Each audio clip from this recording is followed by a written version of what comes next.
Hey everyone, it's Ron and Maria, back with another edition of Ask Ron. Happy New Year. So our first question is from Keith from Maryland. Hi, Keith.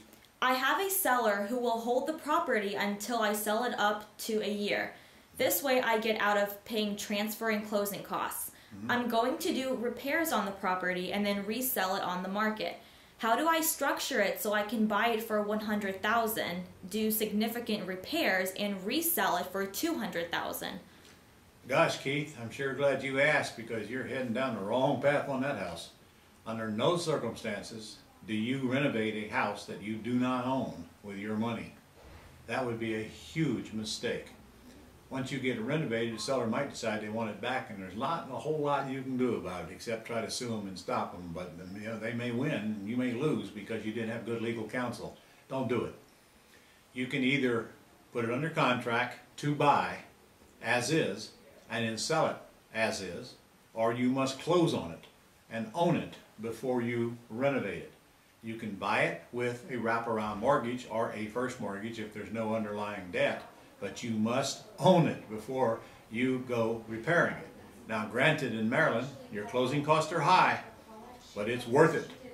Pay the closing cost and own the property. Do not renovate that property until you own it. And if you're buying it for $100 and you think you're selling it for $200, you forgot to tell me how much repair costs you got, because I'd want to make sure that it's going to cut the mustard there as well.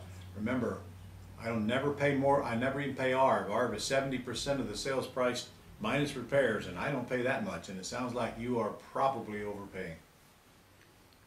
And next question is from Marcco in Florida. Marco? How do I lease purchase with tenants already living in there? Their lease isn't up until May, but the seller is open to a lease purchase. Well, the answer is your seller cannot lease it to you if they've already leased it to a tenant buyer, but they can give you an option to buy, which your tenant does not have. Your tenant does not have the option to buy, I would assume.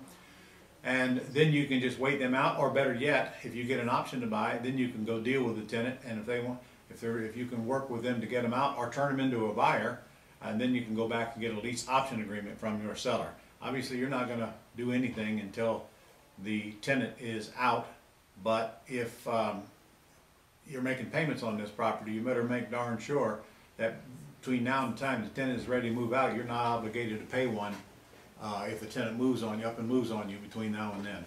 So you must have an option on it, but you can't lease option it if there's already a lease on it, unless the current tenant is okay to kill theirs. And our last question comes from Randy in Arkansas. Ron, I have a house under contract, which I did before I got your program. The seller wants $66,000 for the house, but I'm not sure about the exit. Zillow says $93,000 for that area. It's a fixer, but I've had no real offers. Can you give me some advice on an exit? Let me go back to the previous question first. I just thought of something.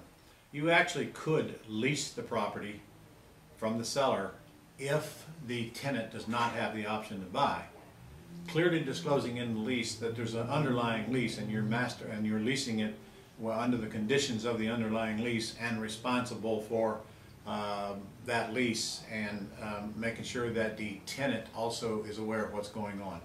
You need to see your attorney on that one. It's a little complicated. All right, we got a house that they want $66,000 for. Yes. And what? It's only worth. Zillow says it's only worth 93. For $93,000 for that area. Yeah, but that I don't know if that's renovated or not. I don't know. You need to get me some true comps, which will come from realestateabc.com. Realestateabc.com. Get some real comps with houses sold in excellent condition. You can't use houses sold under distress, and I'm not sure what you're looking at Zillow. However, no way you're paying $66,000 cash for a house only worth $93 if that's the case, and you can't really use estimate. You got to use your own comps. Zestimate is right sometimes, but it's wrong more than it's right. A Zestimate is an estimate with a Z in front of it, and they're using all the up and downs and probably figuring in the distress sales and all. I don't know their logarithm, but I know that you better not just look at Zestimate and say that's your R, because that is probably not your R. But I don't see much spread there, unless you're getting terms. If you're buying it for terms on 66, you're okay. But if you're not buying it for terms, you're not okay, because there's not enough spread between your asking and what you think the ARV is, and that might be why you're not getting any hits on it. I'm thinking you're probably trying to wholesale it and you're asking too much for it, but you haven't given me enough facts to be clear on that. All right, and that's all we have for this week. Okay, all right guys, we're heading into a new year. I hope you have already registered for the real estate summit. 1, it's coming up in February. We're only doing it once. 2, it's a good way to start the year off. And 3, if you'll register, I'll quit bugging you about it. Go down there right now and get registered. Come on, RES 2018.